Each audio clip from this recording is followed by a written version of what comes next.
I would like to start welcoming you all to the 42nd webinar of the graduate program in physics of the Federal University of Pará in Amazônia, Brazil. I ask everyone to kindly leave the cameras and microphones turned off, except for the moment you're going to speak. Questions will be allowed after the webinar, unless otherwise requested by the speaker. The questions can be asked using the chat, both in this virtual room and at YouTube. Today, we'll have the honor to listen to Professor Mirjam Cvetič, who is a fellow of the American Physical Society. Professor Mirjam Cvetič obtained her bachelor and master's degrees in physics at the University of Ljubljana in Slovenia and PhD in physics at the University of Maryland, College Park in the United States of America. She has been a postdoctoral researcher at the Stanford Linear Accelerator Center, the SLAC, before joining the University of Pennsylvania faculty in 1987. Professor Mirjam Cvetič is regarded as an outstanding expert in fundamental issues related to string theory and its consequences for fundamental particle physics. Her efforts encompass broad thrusts in fundamental theory, ranging from fundamental aspects of gravitational physics, like fundamental work on black holes in string theory, and the work at the interface with differential and algebraic geometry, like the discovery of new metrics with special holonomy, to leading experts in constructing of string theory solutions and the study of their physics implications, like recent standard model constructions with the exact spectrum of quarks and leptons in the geometric phase of string theory, the so-called F-theory. For her achievements, Professor Mirjam Cvetič has received various recognitions, including in 1983, the B. Kidrick Award for Research in Theoretical Physics in Slovenia. In 1984, the Geta Udgonkar Memorial Award for the Best Advanced PhD Student in the United States. In 1991, Junior Faculty Fellowship Award. In 1995, Career Advancement Award by the NSF, National Science Foundation. In 2007, the University of Maryland Physics Distinguished Alumni Award. In 2019, the Carl Friedrich von Siemens Research Award from the Alexander von Humboldt Foundation. Mirjam Cvetič is presently Fay R. and Eugene L. Langberg Professor of Physics and of Mathematics at the University of Pennsylvania in the USA. She has served as an editor of Physics Letters B for about 20 years and has been appointed the lead editor of Physical Review D in 2020. But we are here today to listen to Professor Mirjam Cvetič, so that I won't keep you waiting any further with this introduction. Professor Mirjam Cvetič, thank you very much once again for having accepted our invitation. And from this moment on, the audience is yours. Okay. Well, thank you, Professor Crispino, for this extensive and nice introduction. I'm very honored by your presentation on that. So without further ado, let me just say again, I'm very happy to have the opportunity to give a colloquium related to the topics of my research in your colloquium seminar series. So the topic of my lecture will be to address progress one has made in understanding properties of black holes and particle physics from string theory perspective. And even within this context, I'll focus and emphasize primarily advances related from the geometric perspective. So the main key goal of fundamental theoretical physics is to uncover secrets of nature. Well, this quest is has a very long history, going all the way to Greek philosophers, where the perspective of uncovering features of nature had its foundation in geometric way.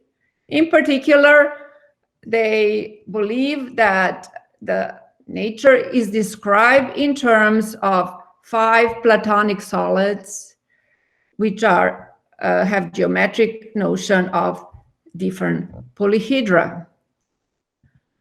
Well, this motivation to shed geometric perspective on features of fundamentals of nature has also modern examples. Such deep links to geometry arise in Einstein's theory of gravity and also in string theory, which remains to be a prime candidate for unification of electromagnetic strong and weak forces, the so-called standard model, and quantum gravity. So in this lecture, I will highlight some of the recent developments within string theory, both for particle physics as well as black hole physics. I have to admit that I chose to emphasize more the particle physics side, and black hole physics side will be somewhat brief. And last but not least, the perspective I'm giving is really centric to the group at UPenn. So let's start with what I believe are foundations of modern physics that was initiated with Newton's theory of gravity, describing force between 2 massive objects. This force is a gravitational force, namely due to the mass of the object, and is described really in 3 flat spatial dimensions. Actually, Newton's theory of gravity works very well on Earth, within solar system, as well as galaxies. However, further important insights were achieved when one added the 4th dimension as a time and describing Einstein's theory of gravity as a more fundamental theory that is built really on more geometric properties of space-time. Namely, Einstein's theory of gravity is associated with the geometry of curved space-time that is due to the presence of matter. So other massive particles move around this curved space-time on geodesics, namely the original source of curved space-time, a massive matter object, actually governs now the motion of particles on geodesics of the curved space-time. And so again, one can reformulate the motion of massive particles now in completely geometric way of this induced curved space-time of the original source of massive matter. Einstein's theory of gravity turns out to be relevant at even earlier times, namely, in particular, in the cosmological context, it is needed to address questions of very early universe. Another important feature of Einstein's theory of gravity is that it predicts new objects, namely black holes. Those are objects that have extremely high density of mass, and thus they curve the space-time so much that objects that travel now on geodesics toward the black holes reach at some point a location of no return.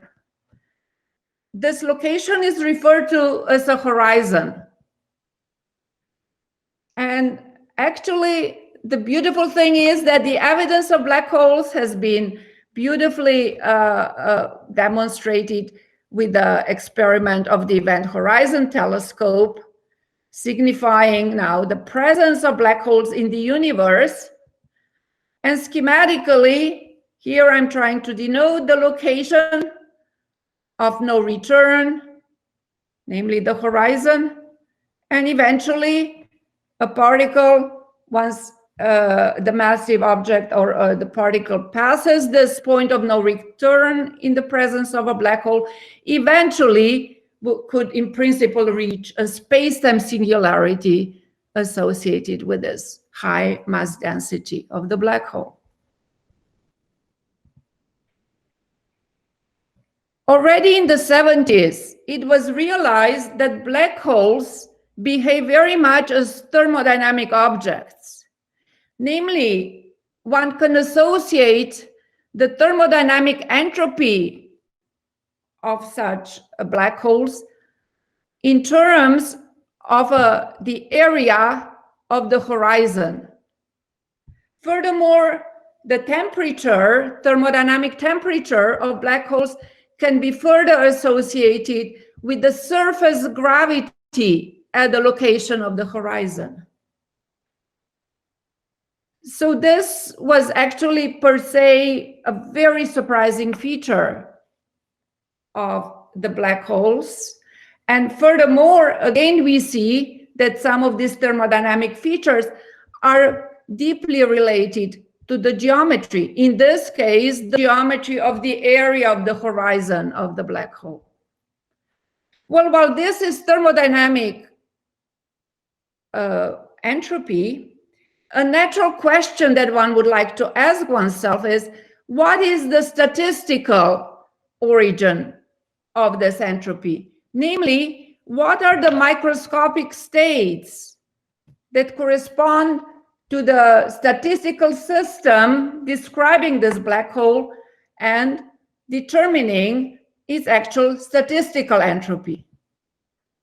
So one of the basic questions that one asks oneself early on is, what is the statistical microscopic origin of this thermodynamic entropy of the black hole? And hopefully I'll say a little bit more about that from the perspective of string theory. Another feature of nature that was also realized in the early 20th century is that as we are moving to smaller, say, atomic distances, particles become fuzzy. For example, the probability densities for the location of hydrogen atom electrons in different excitations are actually not localized, but are spread and become more and more complex as we go to higher level excitations. That led to the important quantification of the fact that both the location and its momentum of the particles cannot be pinpointed at the same time, and led to the famous uncertainty principle, namely that the uncertainty associated with the location and the momentum of the particle is bounded from below by the Planck constant. And that led to the birth of quantum mechanics.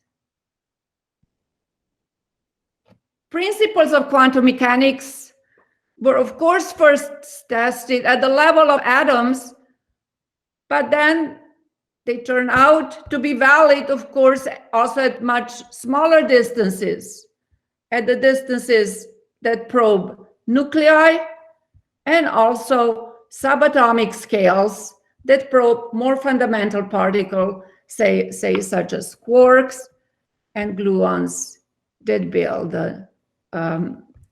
say, proton hadrons. Furthermore, the quantum mechanics can be now verified even at higher energies, even at smaller distances, by studying scattering experiments at high energy particle colliders. And the main one nowadays is the Large Hadron Collider at CERN in Geneva, Switzerland, which is the proton-proton collider of that humongous size, and where experiments are being tested via the ATLAS collaboration and CMS collaboration that have this specific type of detectors that measure events in the collision experiments of the Large Hadron Collider. So we always put the size of people here just to signify how big these detectors really are.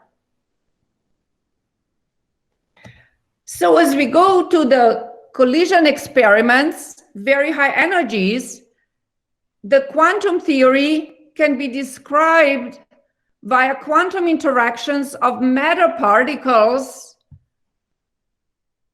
where the interactions between those matter particles are mediated via space-time exchanges of virtual interaction mediating particles.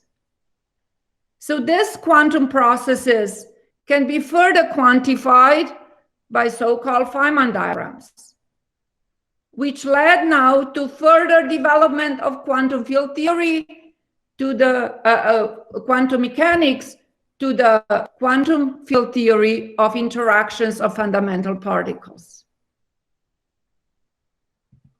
In this context, quantum field theory of elementary particles is described via the type of Feynman diagrams, and all such processes can be quantified in terms of so-called renormalizable quantum field theory of electric, weak, and strong interactions.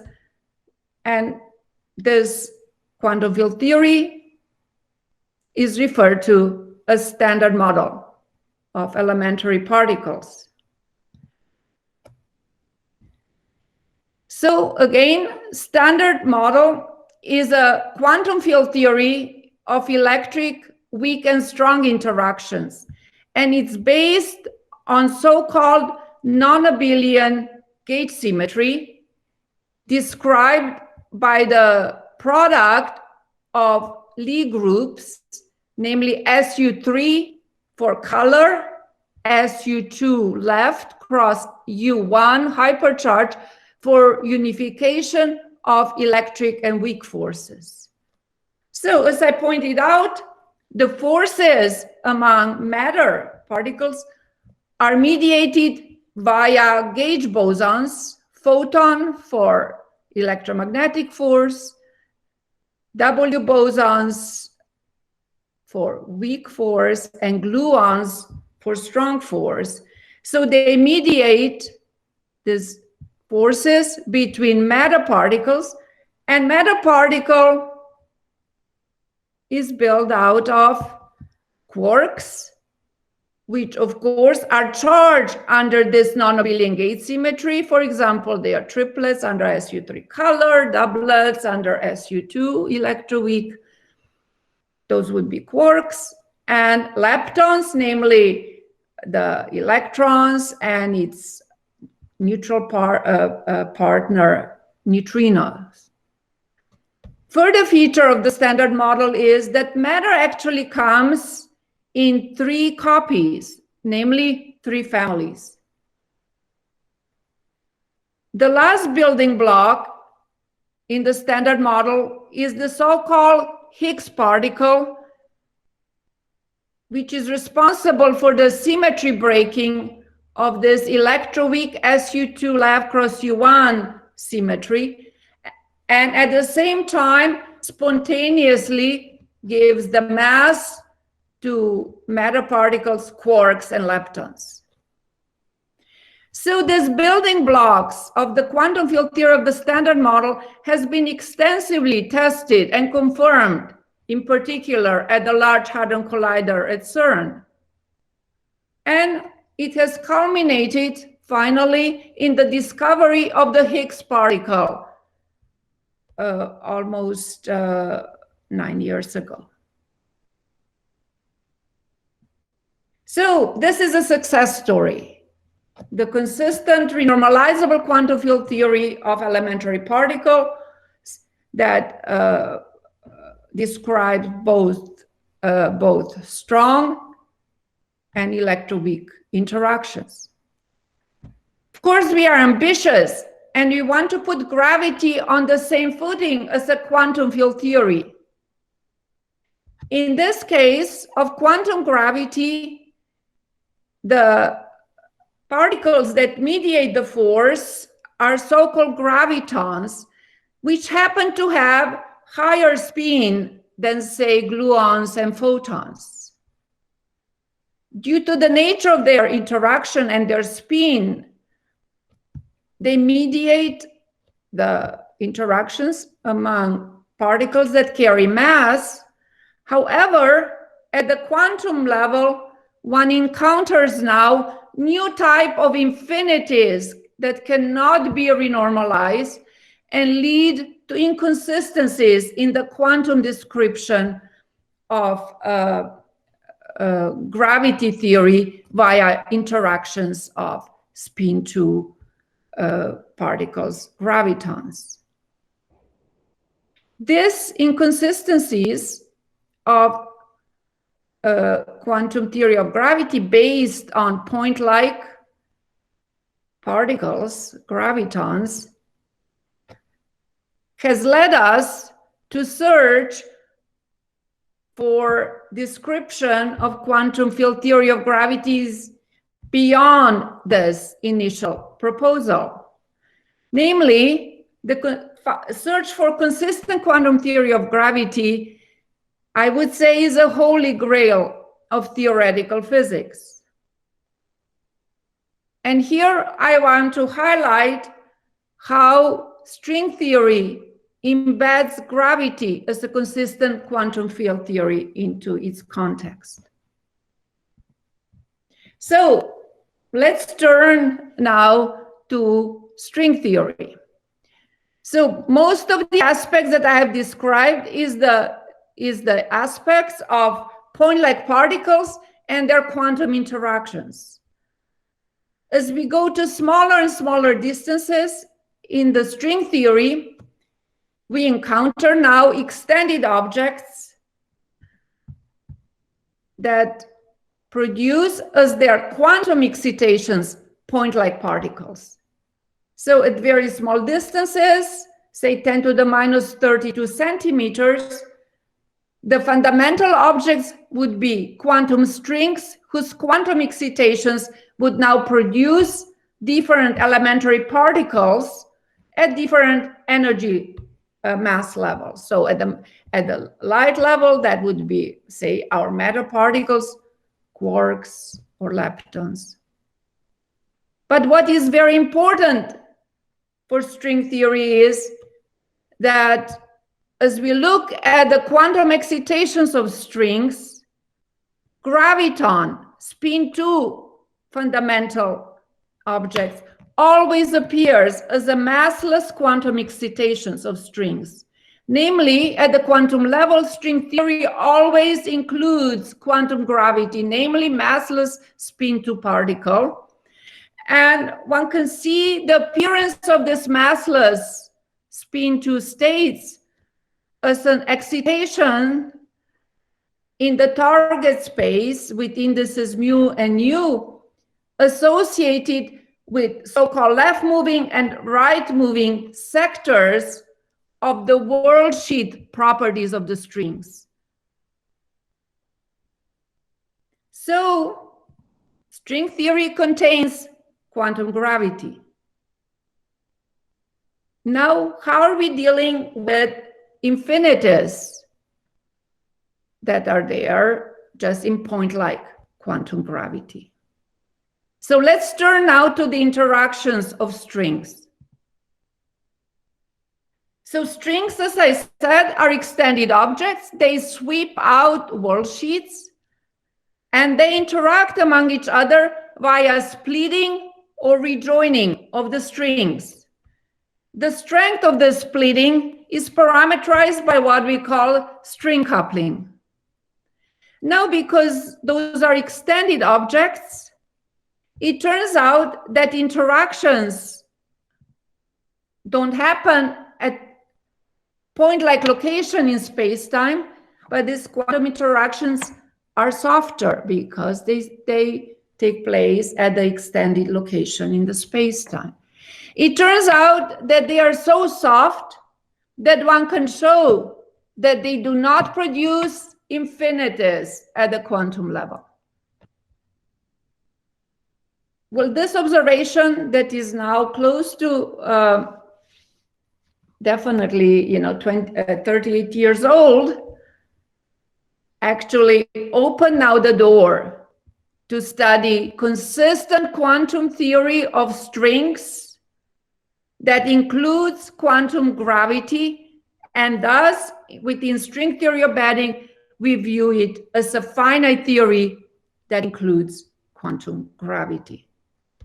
And this remains the main key motivation to study string theory as a prime candidate of consistent theory of quantum gravity. Okay. Well, wonderful. It's a consistent theory of quantum gravity, and without infinities, including the so-called important infinities that could happen, the so-called anomalies. The absence of these anomalies can take place only in certain dimensions for string theory. And it turns out to be a consistent finite theories of quantum theory without anomalies, not in 4 space-time dimensions, but 10 space-time dimensions. So that clearly, right, is now asking for how do we connect this consistent theory of quantum gravity that is consistent only in 10 dimensions to our 4-dimensional world. Actually, I'm going to turn around and emphasize how these additional extra dimensions could help us in shedding new light on the origin of properties of quantum gravity in 4 dimensions, but also particle physics in 4 dimensions. So in the last part of my talk, I will emphasize how these extra dimensions and also the new type of objects, not new string theory, but new type of objects, the so-called D-branes, introduce for us new aspects, modern aspects of string theory, and how they have both important implications for particle physics as well as gravitational physics, like black holes. So as I keep saying, I will probably emphasize the particle physics implications, but you'll hear a bit also about black hole physics. So let's proceed. Let's start first what we are doing with extra dimensions. 6 extra dimensions have to be made very small, namely compact, and of such a small size that they cannot be detected at current energies of colliders, so rendering them unobservable. So the way we are describing the space-time now is actually the space-time of 4 space-time dimensions of the flat space-time, and then extra 6 dimensions on top of it that are very small. So this extra 6 dimensions have to have a special curvature, special so-called holonomy for consistency of the theory. And such spaces are often referred to with special curvature as Calabi-Yau spaces. The simplest example of such compactified space would be a product of simple donuts, tori, like 3 tori like that, could build compact six-dimensional space. That is a special case, and I'll use this special case as a prototype further. Okay. So the role of these extra dimensions for physics in 4 dimensions has actually been augmented with the new perspective, where we also introduce the new objects, the so-called d-branes. So I started with string theory, and in particular, we started basically with the closed strings. We looked at its quantum excitations and actually found always for free a massless spin-to-particle graviton. But we can also build string theory with open strings, and in principle add effective charges at the ends of the strings. Now, in this description of perturbative string theory of open strings, d-branes represent the boundaries of open strings, and these charges that we attach to open strings sit on the boundary on those d-branes. Due to the notion of these charges, we now have a direct way of describing what we would call charge excitations of open strings that are tied to the boundaries. Namely, that would be the brane world on which now these charged degrees of freedom live, and we are part of this d-brane world.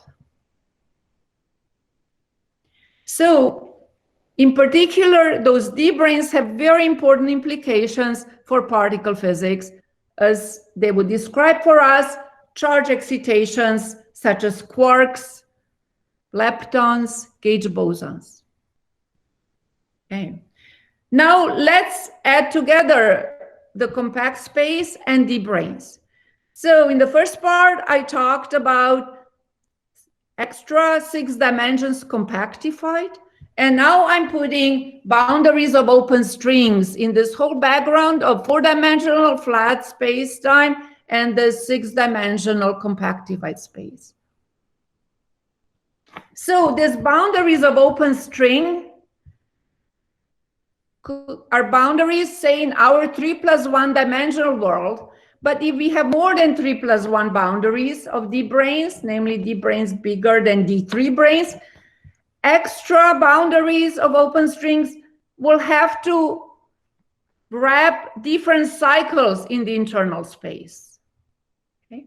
So d-branes in compactified space would stretch as boundaries of open string in 3+1 space-time dimensions, and then in extra dimensions, they would wrap cycles or divisors. Okay.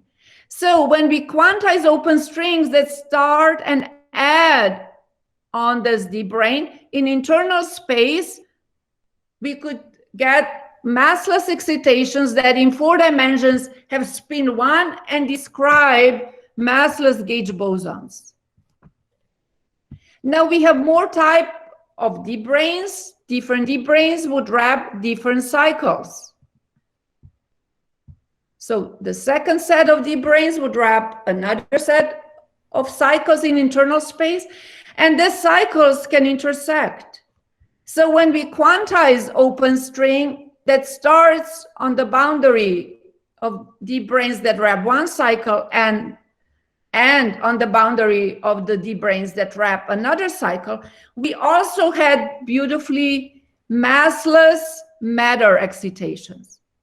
And this is where at these intersections, then in 4 dimensions, we can describe the appearance of massless string states that have quantum numbers of quarks and leptons. So we have the key geometric ingredients with d-branes and compactification that would describe for us in 4 dimensions the realistic particle physics, namely the gauge symmetry, gauge bosons of the electroweak symmetry type and strong, symmetry type. And then at intersections, we would get matter fields. And since in internal space, those intersections are, number of those intersections is finite, we would also get finite number of copies of this matter fields, quarks and leptons. So that actually, this geometric perspective of the origin in particle physics from the de Bruijn and compactification led 20 years ago to the first example of the standard model gauge symmetry and 3 families of quarks and leptons, and developed into big domain of studies that were reviewed later on and further addressing aspects of couplings, important non-perturbative effects, and so on, that were also reviewed later on in the paper quoted here in 2009. But this is somewhat an old story. Let me go on. Okay. Now I want to turn to the dual description of de Bruijns.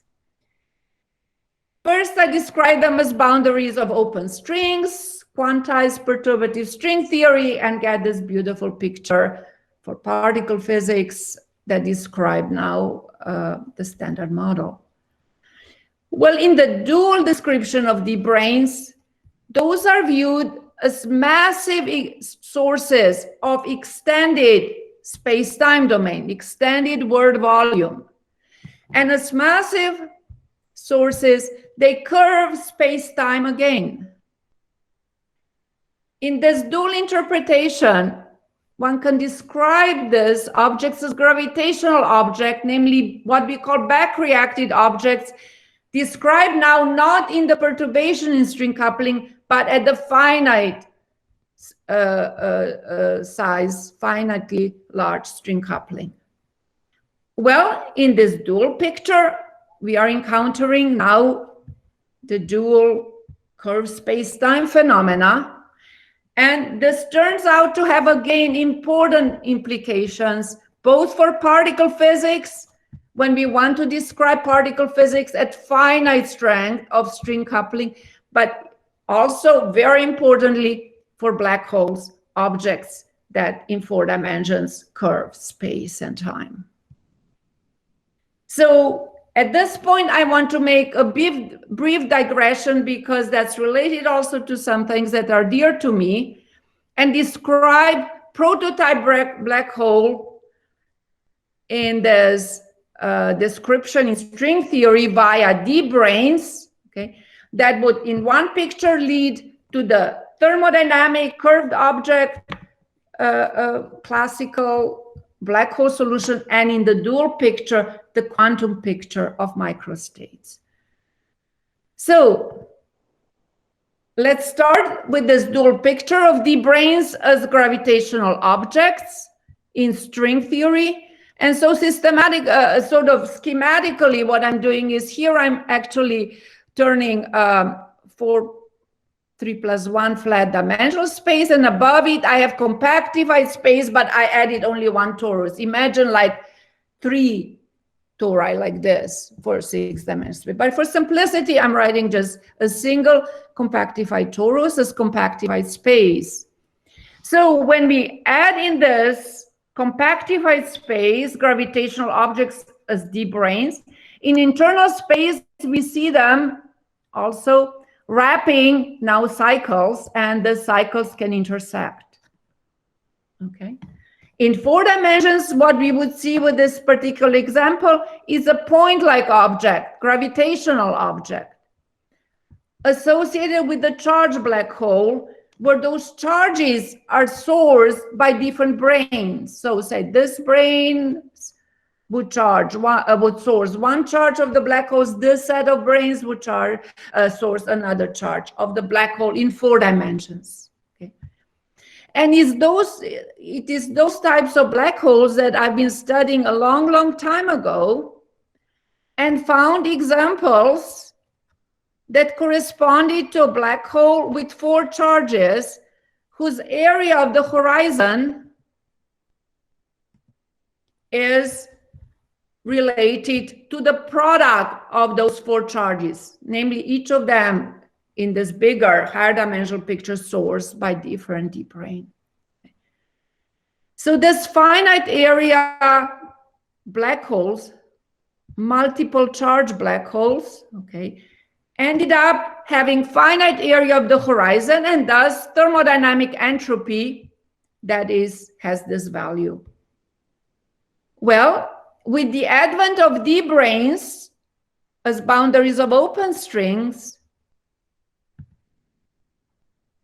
one can also study the number of microstates associated with the particular energy level that is related to the mass of a black hole, of open string excitations that basically can be studied quantitatively as string excitations at certain energy level associated with the mass of the black hole, and counting how many of them we have by quantizing open strings basically associated with strings localized at these intersections. So this calculation was done slightly later and led to the statistical entropy of the black hole by counting precisely the number of those states and determining their log. The miracle that took place is that both of these results were identically equal to each other. So that was actually a very exciting realization that string theory, with this dual description, on one side, gravitational objects and their thermodynamic entropy, and on the other side, statistical microscopic degrees of freedom in a dual picture that would lead statistical entropies that is precisely the same, okay? And that opened a big field of studies of the microscopic structure of black holes from string theory perspective that continues. But let me just say one more thing about the study of those microscopic origins of entropies, that the example that I showed you was actually at the end very special example. Those were the so-called extremal black holes that have mass equal to the sum of those charges. They turn out also to be associated with preservation of certain supersymmetries. Okay. Now, this microscopic study has been further formalized with the discovery of gravity field theory correspondence, namely ADS-CFT correspondence, where on one side, one is studying the geometry of a Kerr space-time in the presence of this extremal black holes, and near the horizon, one observes that part of the space-time is constant negative curvature space-time, the so-called ADS space-time. And in the dual picture, on the boundary of the space-time in one dimension lower, there is a dual field theory associated with this conformal field theory degrees of freedom. And so that was generalized to many other examples of extremal black holes and also examples of near extremal black holes. But most of the interest that where one would have to still make important progress is to go beyond those extremal, near extremal black holes, namely the ones that have mass bigger than the sum of their charges. And that turns out to be some of the progress along those directions, actually going to lower dimensional or subtracting some of the asymptotic geometry of this non-extremal black holes that could lead to proper microscopic description of those non-extremal black holes. It's a domain of research in the field, but this is something I don't have time to go into anymore because I want to get back to the particle physics. Okay, so now I want to go to the particle physics description of deep brains as gravitational objects. namely this dual finite string coupling regime. Okay. So in this case, we are not seeing the branes as boundaries of open string, but as gravitational objects that now wrap in internal space cycles, and they back react. They turn this space to be highly curved, actually even singular around the location of this back reacted the brane cycles. So the original Calabi-Yau space on which we put these boundaries of open string now becomes back reacted space, which is now more general curves, six-dimensional space. And the description now of the particle physics in this context becomes much more geometric and leads to what we call F-theory. So in the last 10 minutes or so, I'll highlight the progress we have made in this geometric phase of string theory with back-reacted deep branes for the particle physics construction, as this is a main part of my research over past, I would say, 6+ years. Okay. So how do I describe now the compactification of string theory with back-reacted deep branes, what we call F-theory? So I pointed out that now deep branes back-react. They can cause the space to be specific per space, even with singularities at the location of these back-reacted cycles. On top of this back-reacted space, we add another torus. The shape of this torus, namely the complex structure of this torus, tells us how strong the string coupling is. So on top of this space, we add these two torus, and at the location of back-reacted branes, this torus becomes singular. String coupling can become singular because this is now description of string theory at finite string coupling in this geometric phase. Actually, the modular properties of the tori are precisely compatible with the non-perturbative, what we call S-duality of string theory, namely that the weak and strong coupling regime are related to each other. So in any case, adding this torus, we have now that has singularities, becomes singular at the location of back-reacted branes, now describes compactified space in 6, plus now with this additional auxiliary torus that parameterizes the strength of string coupling, becomes a-dimensional space, okay? And for consistency, it actually has to be a-dimensional Calabi-Yau space, has to have a special curvature, holonomy, and furthermore, this Calabi-Yau space has singularity. It's associated with the location of back-reacted branes. One parametrization of such torus-fibered singular a-dimensional Calabi-Yau space is represented by what we call Weierstrass torus fibration. Okay, so if those are just complex coordinates of a weighted projective space, and F and G are just some constant, this would describe a particular complex structure of the torus. Now, when these coordinates of this weighted projective space are functions of the base coordinates, and so are also functions F and G, they have to be special sections function of the base coordinates, then this parameterization now describes for us the what we call torus fiber elliptic fibration of the Calabi-Yau fourfold. So whenever this vibration degenerates in a specific way, we are dealing with the phenomenon of back-reactive deep brains. Okay, so let's quantify that a little bit. I know this is a bit hard, so let me just proceed nevertheless.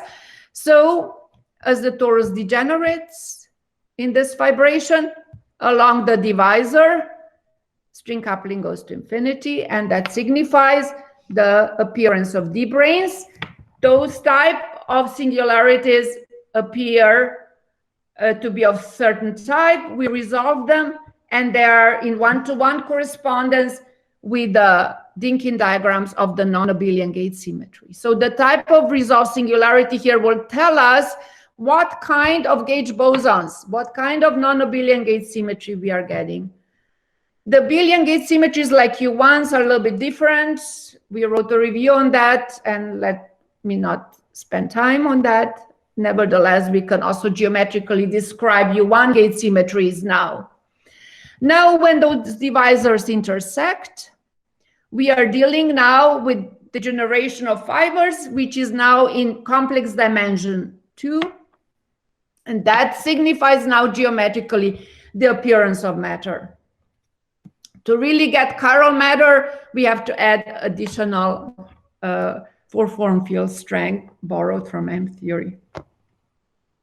Last but not least, when three divisors intersect in the base, then this complex codimension 3, this signifies the appearance of couplings.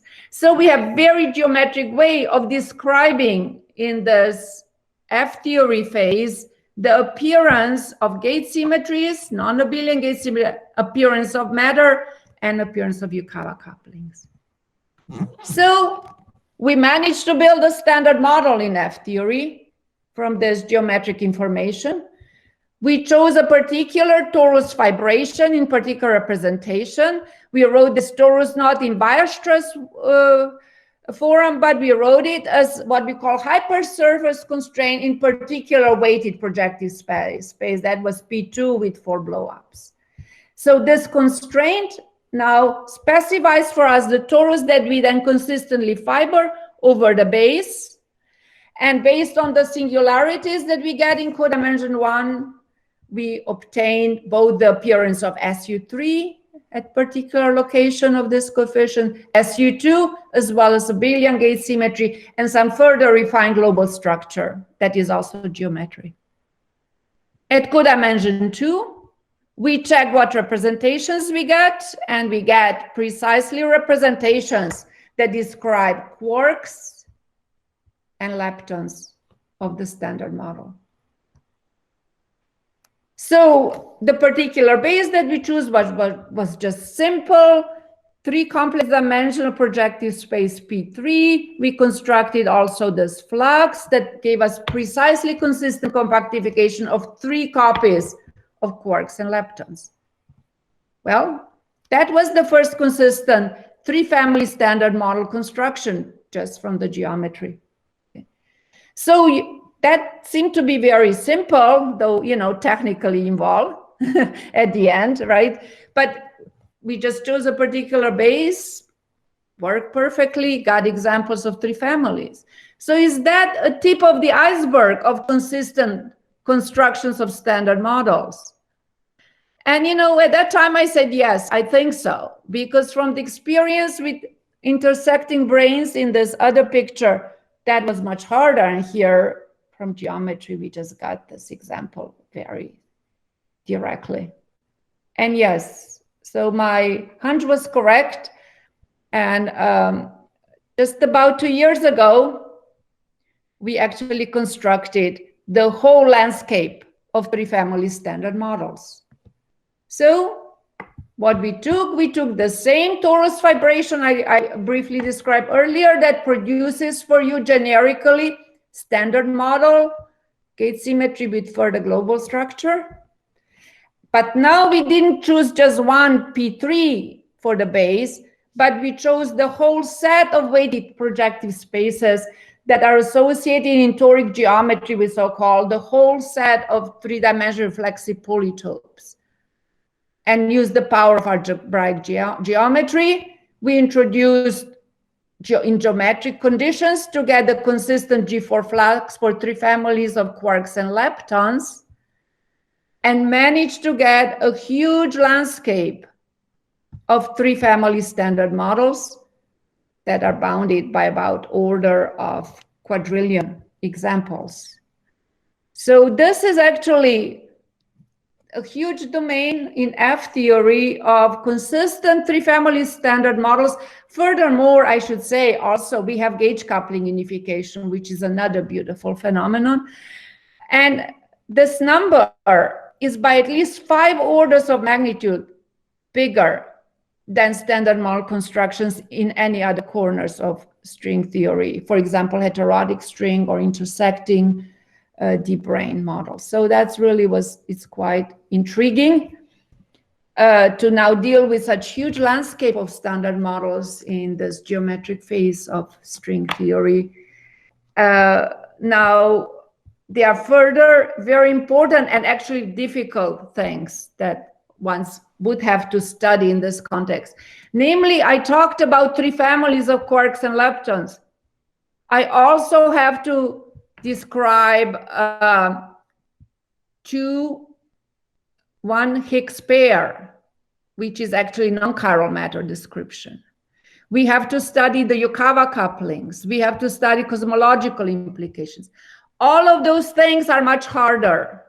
Non-chiral matter is a big domain of our research right now. And actually we employ some of the machine learning techniques to study where in this compactification we would have jumps in number of chiral matter, say number of Higgs pairs that we are currently pursuing, also with a number of papers, and collaboration involves also now mathematicians, as we have to implement further algebraic geometry techniques to study this phenomena.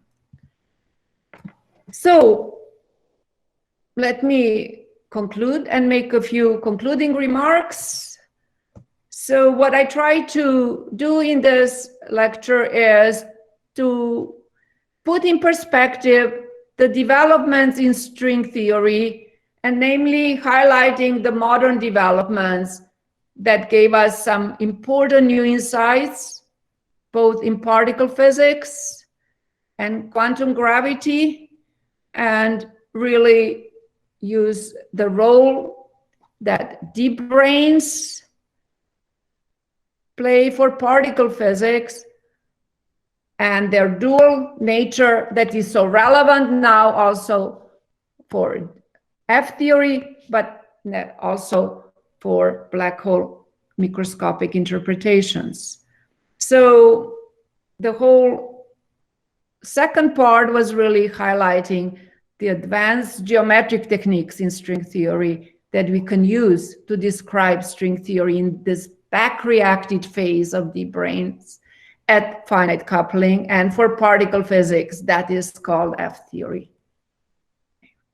So that led us actually to, I think, surprisingly large landscape of F theory standard models, and really opening the huge domain for further more detailed studies of the properties of particle physics in this domain of string theory. So there is a lot to do. Okay, I think we have already gained important insights into our quest of unifying forces of nature, including quantum gravity. I hope you got the message that we are uncovering deep links in these directions between geometry and physics. But at the end, there are so many more things that we have to understand better, and remains a work in progress. Thank you. So we thank you very much, Mirjam. And in acknowledgement to this excellent talk, I will ask everybody to turn on their microphones for a round of applause in retribution for your wonderful presentation.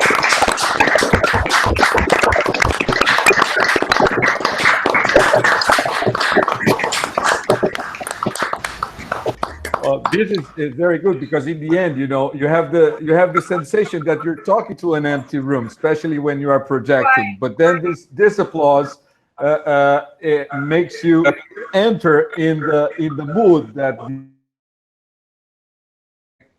has been experienced during your talk. So thank you very much. We have already some questions that I will pass to you in a moment. But before that, to keep the tradition, let me tell you that we have many people from all around Brazil, more than 100 people if we count together people that are in this virtual room and in YouTube.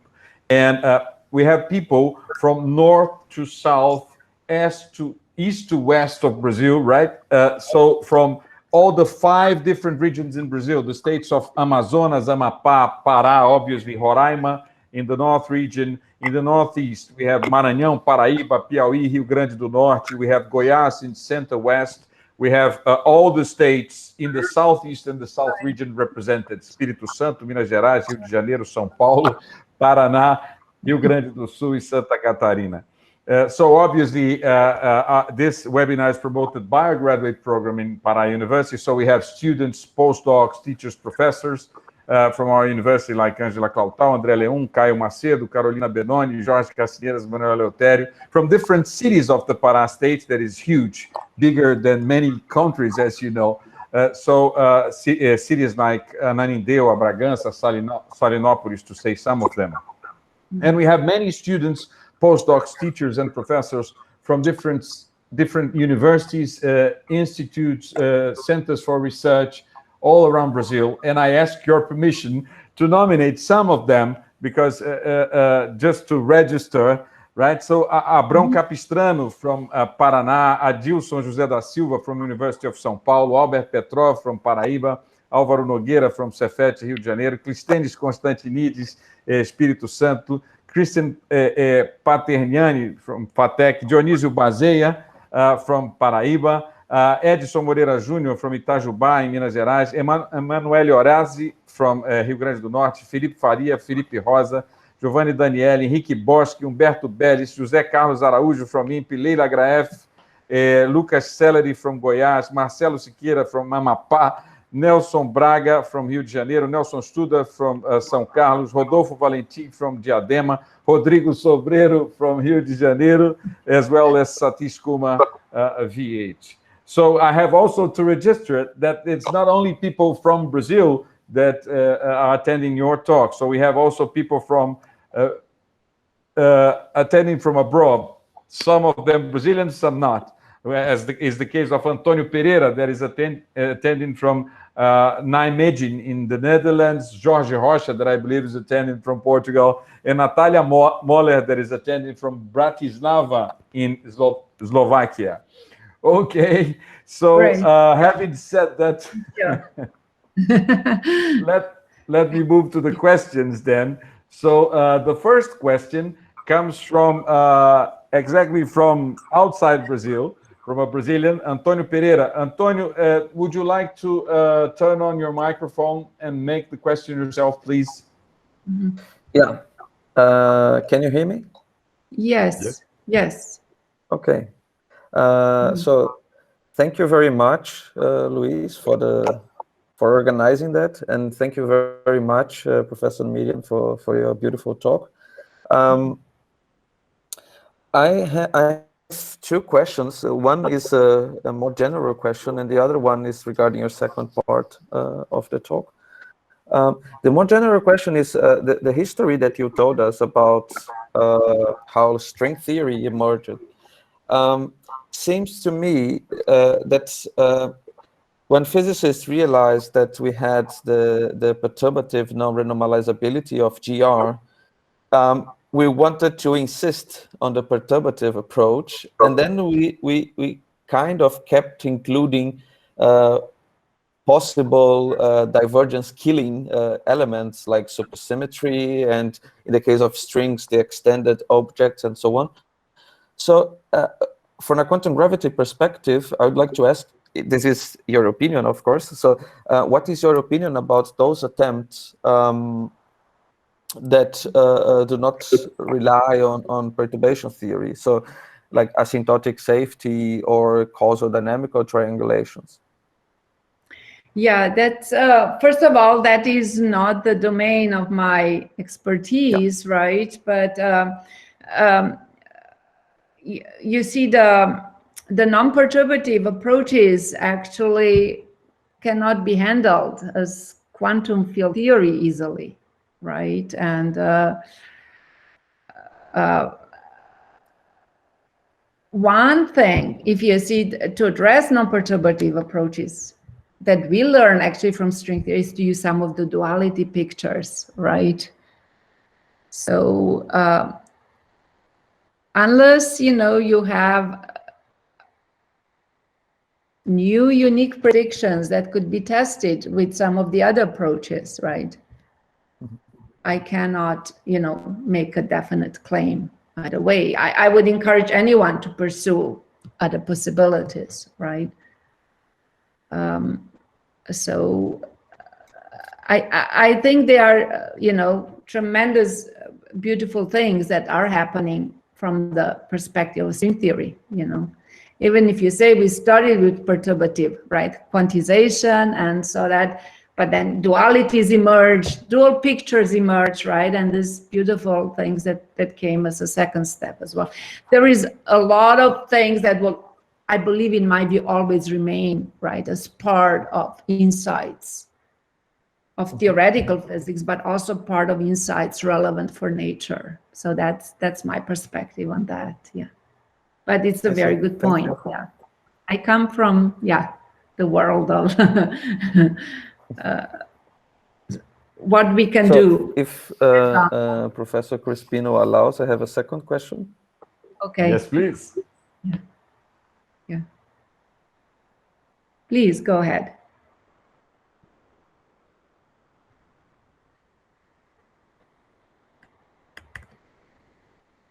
Sorry, it seems that I have a connection issue. No, it's working now. You can go ahead.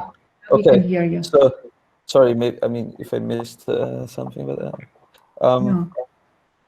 so can I ask a second question? Yes, please. Yes, please. Okay. Okay, thank you. Yeah, the second question is, in the second part of your talk, you're relating, I mean, string theory with the standard model in the context of F theory. And I wonder if, I mean, how does it work in practice? For instance, in the standard model, we know that Yukawa couplings, hypercharge couplings, and also the Higgs quartic coupling, they will run in a Landau pole. So naively, in this picture, we know that.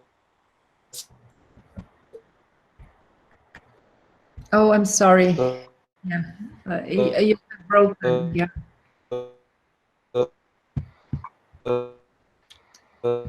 So let us do the following. So we have a second question, and then we'll pass to the second question. I'm really sorry you're breaking, but you know, there was a hidden thing in all this construction supersymmetry. Okay, all these constructions happen to very high and somehow string theory. Okay, sorry. I mean, I have to find a better spot. Okay, Antonio, that's great. Then let's move to the question of Albert Petrov. So Albert, can you turn on your microphone and do the question, please? Make the question. Yeah. So I have two questions. Thank you very much for this excellent seminar and for the possibility to. So I have the following question. First of all, I think, would it help if I turn off? I'm sorry, Albert. No, I don't think. Yeah. So Albert, I suggest the following. So it seems that you have also some connection issues. Let me read the first question that you wrote in the chat, and then we try again in the second question, okay? So Albert has wrote whether when the non-compactly, the 10-dimensional theory to lower dimensions can we be sure that the compactification will not generate divergences? That's what he wrote in the chat.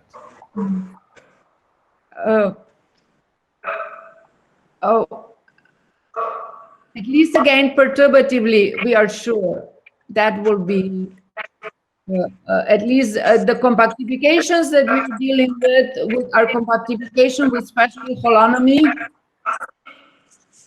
In this case, specific Calabi-Yau spaces, at least as perturbative corrections, right? That was the picture with intersecting brane, and we believe that perturbatively, this is consistent, that we do not encounter new anomalies due to the fact that internal space was actually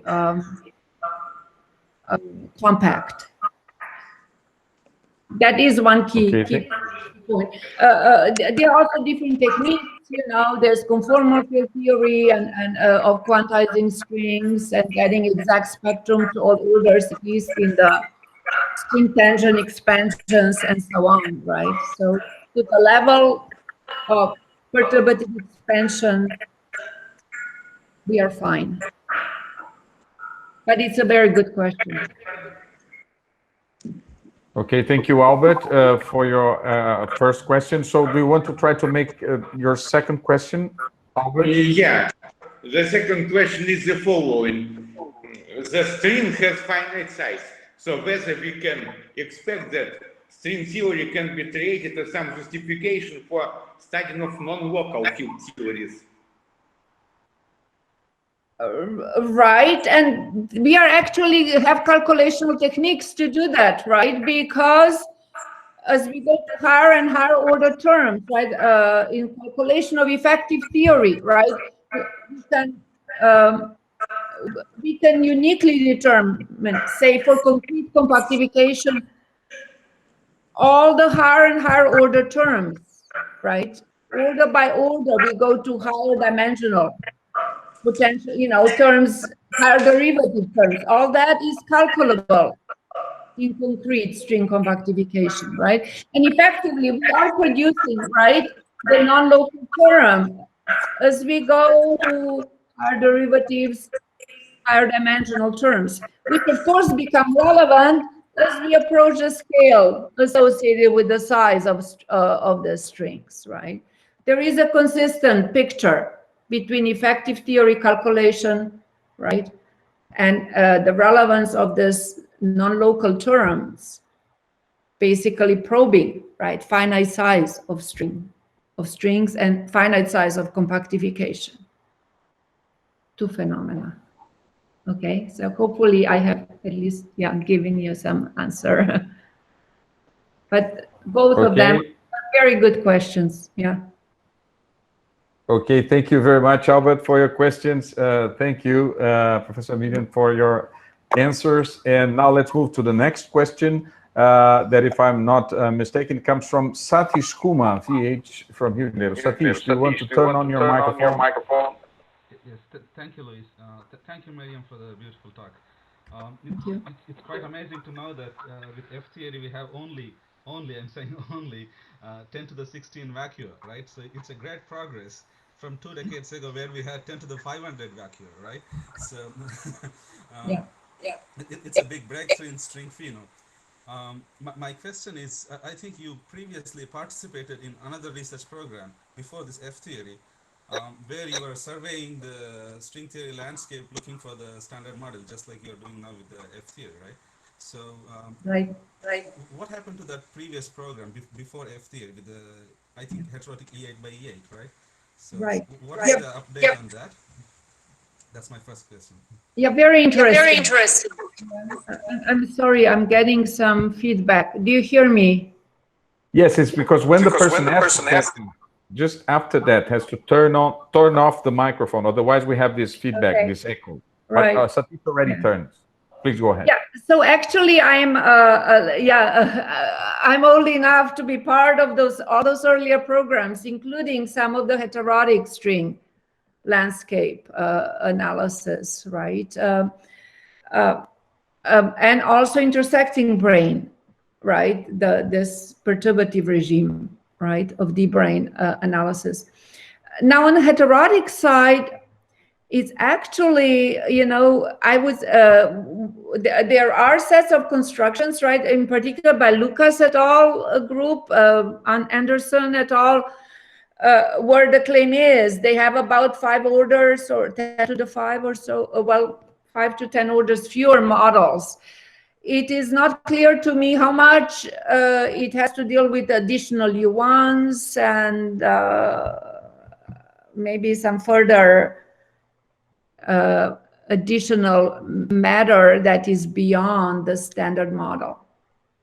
So this is clearly, from the point of view of the spectrum, I believe that surprisingly this F theory domain seems to be in another order, quite in some other new domain of orders of magnitude.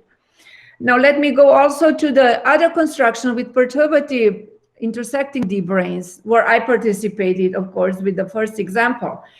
One thing that plagued us there is that we were limited by the type of compactifications we could choose. We were able to do that only on orbifold type compactifications, which limited a lot of the analysis. But even if we try to relax these constraints, we typically ended up, there are these consistency conditions that typically gave us also additional charged exotic matter, chiral matter. That was more common than not. So this program by itself, while I was large part of it, actually was focusing on some generic predictions for the type of exotic matter that we got in that context, right? Because we had very hard time getting just pure standard model with 3 families of quarks and leptons and no chiral exotic matter. That was one thing. There was limitation was, you see, there we have to, make a balance between exact quantization of string theory and spectrum that is limited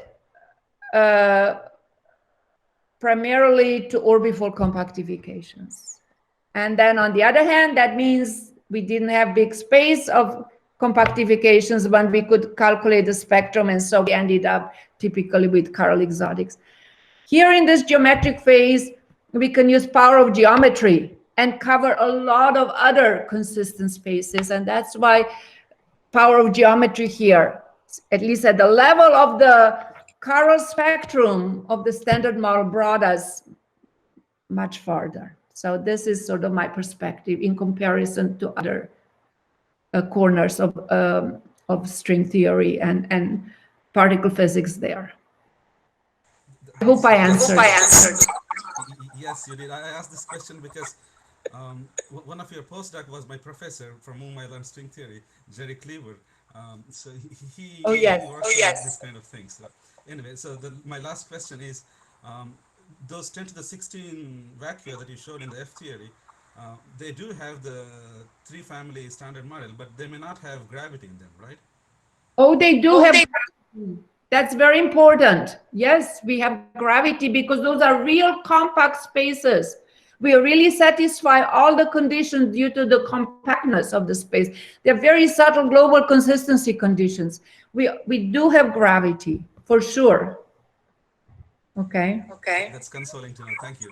Yeah.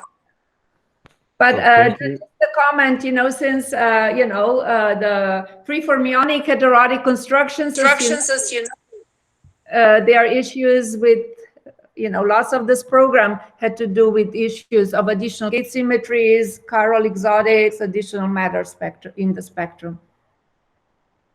Okay. Thank you. Okay, thank you, Satish, very much for your questions. Thank you, Professor Mirjam, for your answers. Then let's move to the next question that comes from Marcelo Ferreira da Silva. Marcelo, do you want to make the question yourself, introducing yourself also? Yes, thank you, Professor. Are you hearing me well? Yes. Okay, first I want to thank you, Professor Mirjam, for the good talking. And I just want to ask if the string theory support the non-commutative geometry and non-commutative black hole and things like that?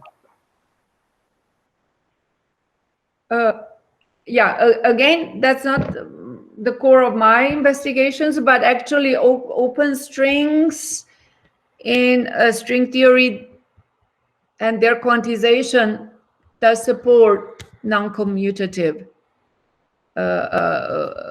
geometric interpretation as well. And it was quite an extensive study 15 plus years ago by Zyberg and other collaborators. So in the sense, there are relationships between some non-commutative aspects of string theory and geometry as well. Thank you so much. Okay, as far as I understood, so Marcelo is a graduate student at Federal University of Campina Grande, right, in Paraíba. So let's move to the next question. It's a local question that comes from Manuel Eleutério, who's a professor here at Federal University of Pará. Let me just locating question. Yes, and so he says. So in general relativity, there are some issues related to extreme black holes and its relation with the third law of thermodynamics. So in string theory, in superstring theory, do these problems persist? That's his question. Thank you. Well, let me just say first thing, the question that I was addressing, right, is very, just bear with me for a second because I have lost you. Okay, is one of the kinematic questions, right, which is counting microstates, right, and statistical entropy. Okay. Some of the more dynamic questions, as information loss or any kind of dynamic processes, how the entropy behaves, right, through dynamic processes, those are much harder questions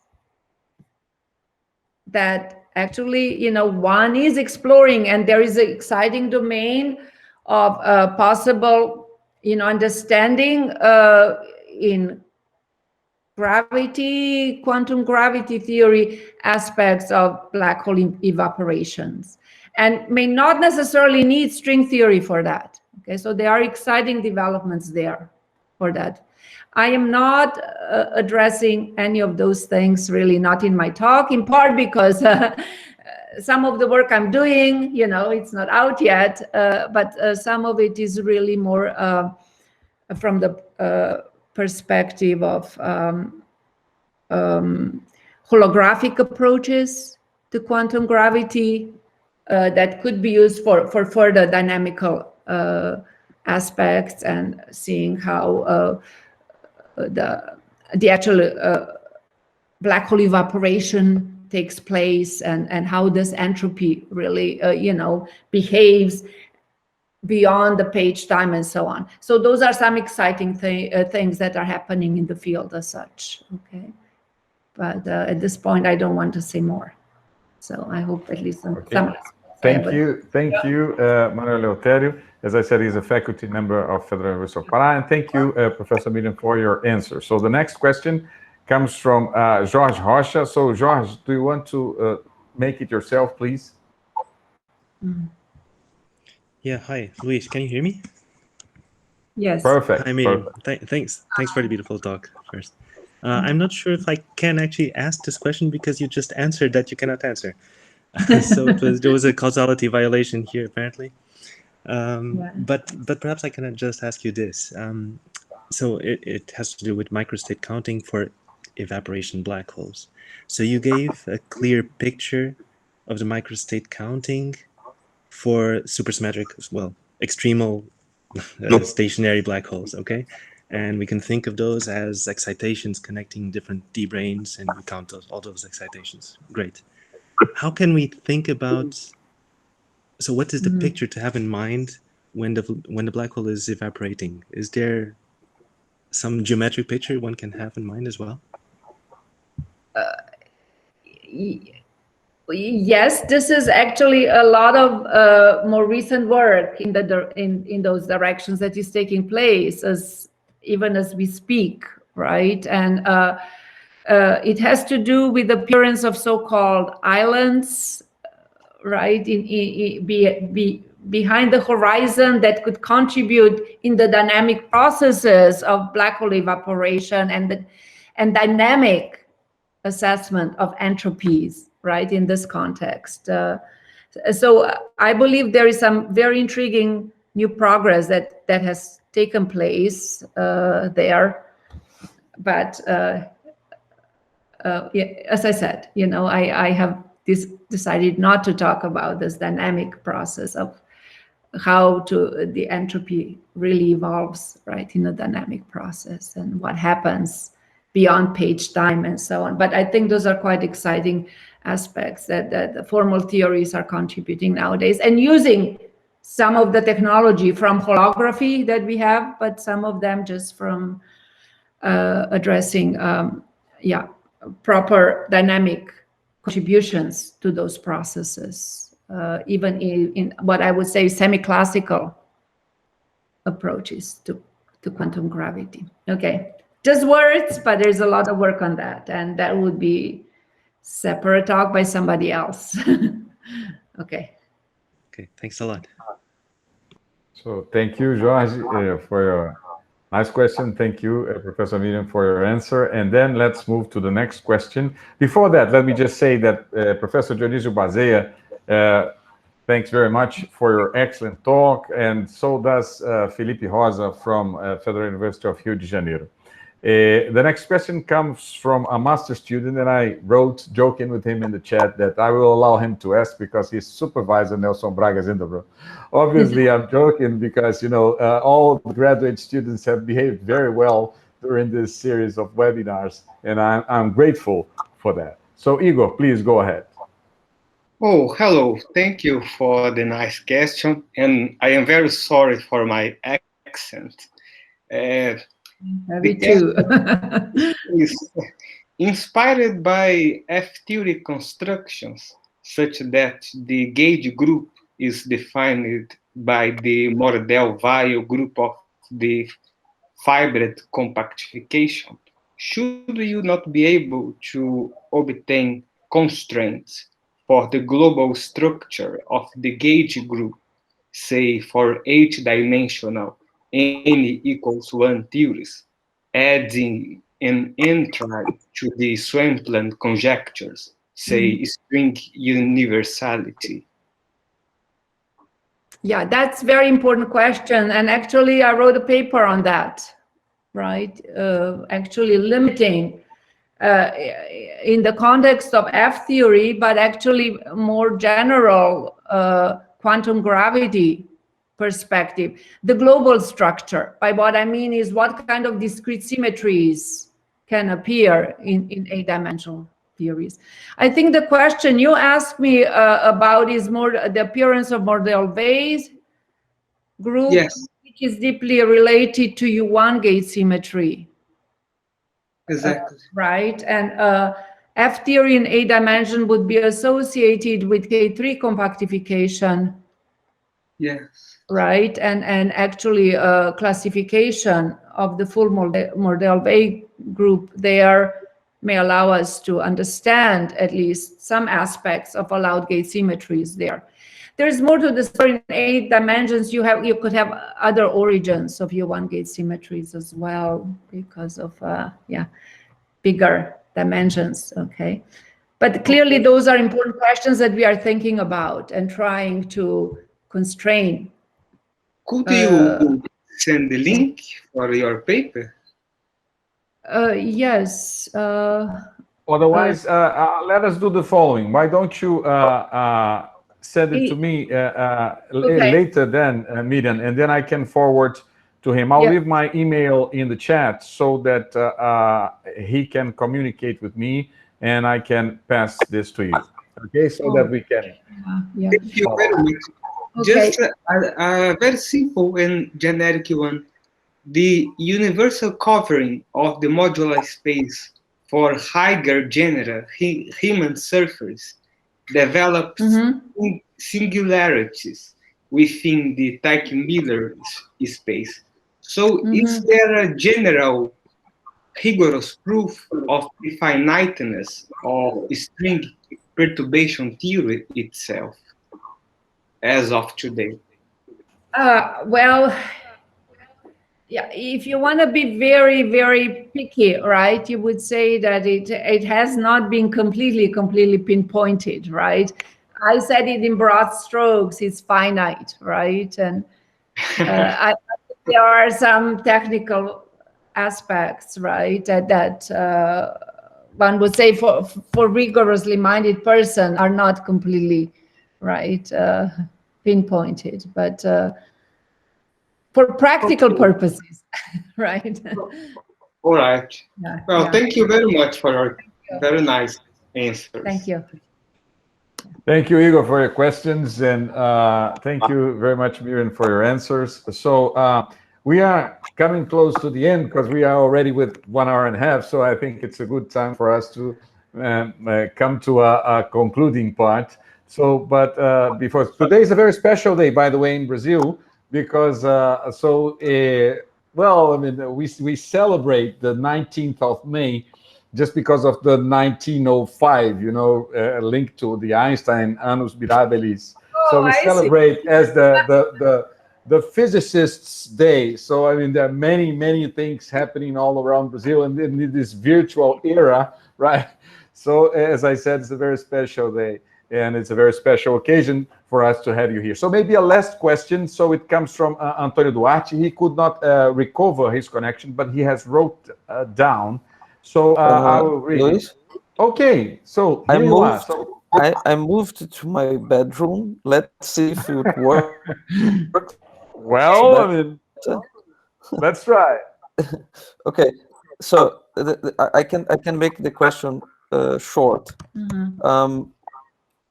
How F theory helps in understanding the UV completion of the standard model? I mean, if this compactification that you explained that leads to the standard model, is this by definition UV complete in the sense of quartic couplings and Yukawa couplings all well defined at very high energies? Yes. So before you answer, Mirjam, let me just remind you that you are still sharing screen. I think you're looking for the paper that Igor has. No problem, no problem, no problem. I'm sharing it with everybody else, I guess, right? Yes. Not just with you. In any case, so I apologize for that. You know, I'll send you private email, but let me go to this question.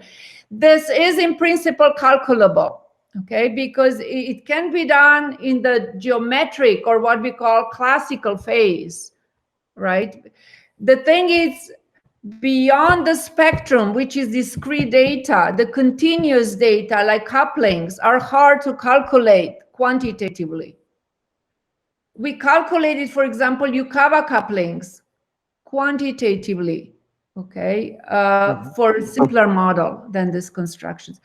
Those are indeed technically harder things to do, but they give us the well-defined answers in principle if our techniques are developed enough.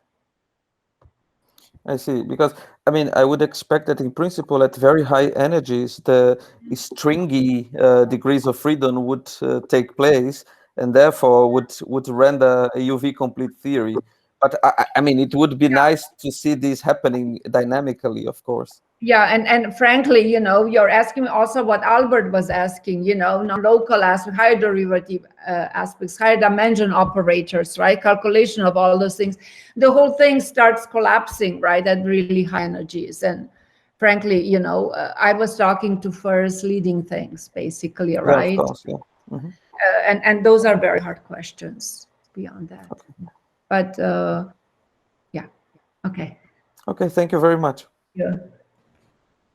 Okay, thank you, Antonio, for your question, and thank you, Mirjam, for your answer. Let me register that many people are acknowledging for your wonderful talk, very nice talk. For instance, Henrique Boschi from Federal University of Rio de Janeiro and Rodolfo Valentim from Unifesp, Federal University of the State of São Paulo in Diadema. Okay, so I think it's time, Mirjam, for us to thank you, for a final thank you with a huge round of applause in retribution for this wonderful opportunity to listen from you and to learn from you today. Thank you very much.